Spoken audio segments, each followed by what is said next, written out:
Hello friends, வணக்கம். இப்போ நம்ம பார்க்குற கோவில் கோலாப்பூர் மகாலட்சுமி, சகல செல்வங்களையும் தந்தருளும் மகாலட்சுமி கோவில். கரவீரபுரம் என்பது இத்தலத்தினுடைய பழைய பெயராகும்.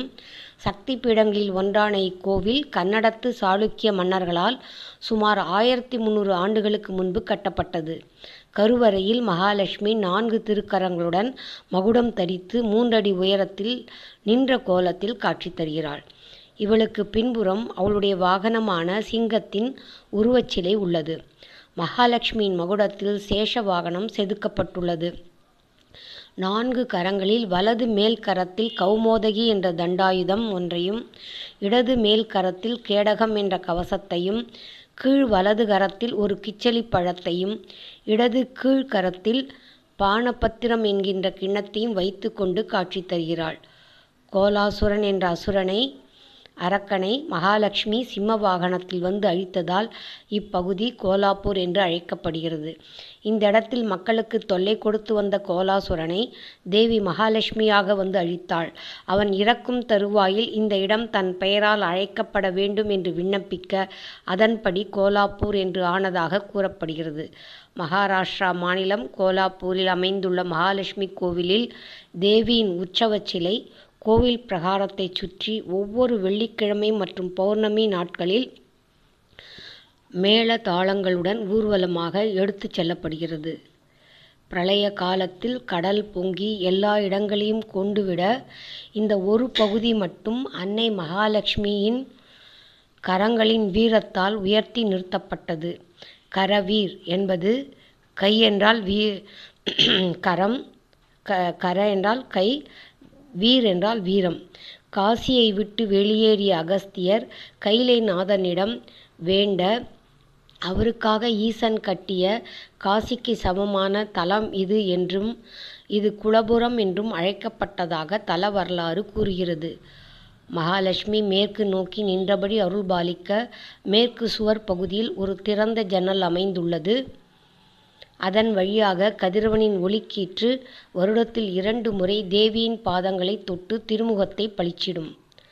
கோவிலின் வெளிப்பிரகாரத்தில் நவகிரகங்கள், சூரியன், மகிஷாசுரமர்தினி, விட்டல், ரகுமாயி, சிவன், விஷ்ணு, துல்ஜா பவானி, சரஸ்வதி மற்றும் பல தெய்வங்கள் அமைந்துள்ளன.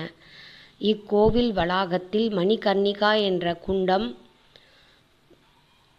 அதாவது இந்த கோவில் குளம் உள்ளது. ஜனவரி 31 மற்றும் நவம்பர் 9 தேதிகளில் சூரியனின் கதிர்கள் மாலை வேளையில் மகாலட்சுமியின் பாதத்தில் விழுகிறது. பிப்ரவரி 1 மற்றும் நவம்பர் 10 தேதிகளில் சூரியனின் கதிர்கள் அம்பாளின் மார்பு பகுதியிலும், பிப்ரவரி 2 மற்றும் நவம்பர் 11 தேதியில் உடல் பகுதி முழுவதும் சூரியனின் கதிர்கள் விழுகிறது.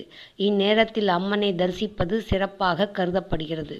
கோவில் காலை 6 மணி முதல் 11 மணி வரை, மாலை 4 மணி முதல் இரவு 8 மணி வரை திறந்திருக்கும். இக்கோவிலை சுற்றி சுமார் 50 கோவில்களும் ஊர் முழுவதும் கிட்டத்தட்ட 3000 கோவில்களும் உள்ளன. இக்கோவில் மராட்டிய பாணியில் கட்டப்பட்டுள்ளது. இக்கோவிலின் மேற்கு வாசல் அழகிய தீபஸ்தம்பங்கள் உள்ளன. கருட மண்டபமும் கணேசர் சன்னதியும் கருவறைக்கு எதிரில் அமைந்துள்ளது. மகாலட்சுமி தேவி மிகவும் அரிதான கரும் ரத்ன கல்லால் ஆனது. அன்னை ஒரு சதுர பீடத்தில் நின்றபடி காட்சி தருகிறாள். இங்கு நவராத்திரி மிகவும் விசேஷமாக முதல் நாள் கலச பூஜையுடன் ஆரம்பித்து ஒவ்வொரு நாளும் விமர்சையாக கொண்டாடப்படுகிறது.